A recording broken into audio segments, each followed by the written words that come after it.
全然いやらしくないっていう点で言うと、本当に自然な時間で、ただただ自然だけが分かるのではないと思います。皆さんからのメッセージを紹介していきます。今日のメッセージテーマは住んでみたい憧れの街です。まずは NST さんのメッセージから。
こそ上手な料理かなりやっぱり大事だなと思いますよ。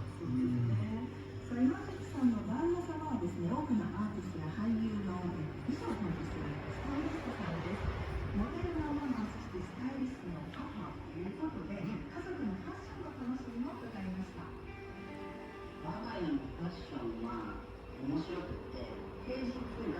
保育園と私担当で、週末はパパが全部帽子とかトップスとかパンツとか靴まで全部だから統一してて、最近は青のとか丸のもこういうのが来たりとか意識が芽生えてきてるので、なんかこう一緒に考えながら選んでるけど、青のって結構黒です。あんまり派手めのものだと黒が多いんですよ。もう結構パパは青のものに決めて3年の未来、自分でも想像しながら3年の未来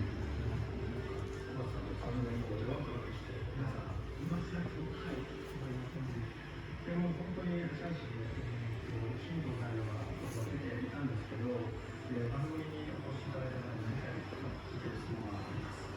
高橋さんにとって豊かな暮らしとは。そうですね。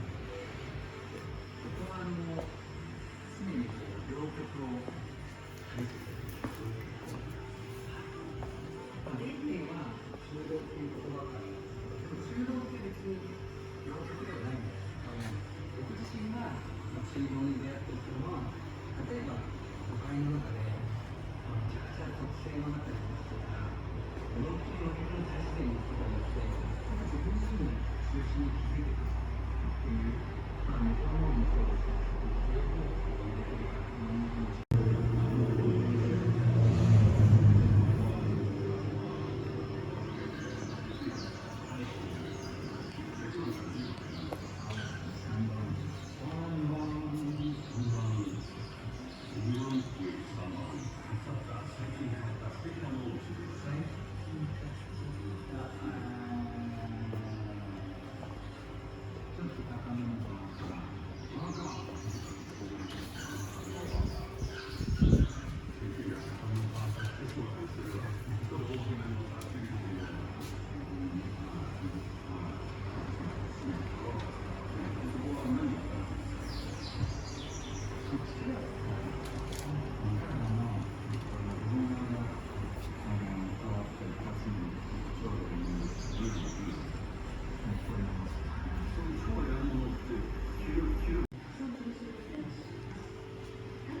け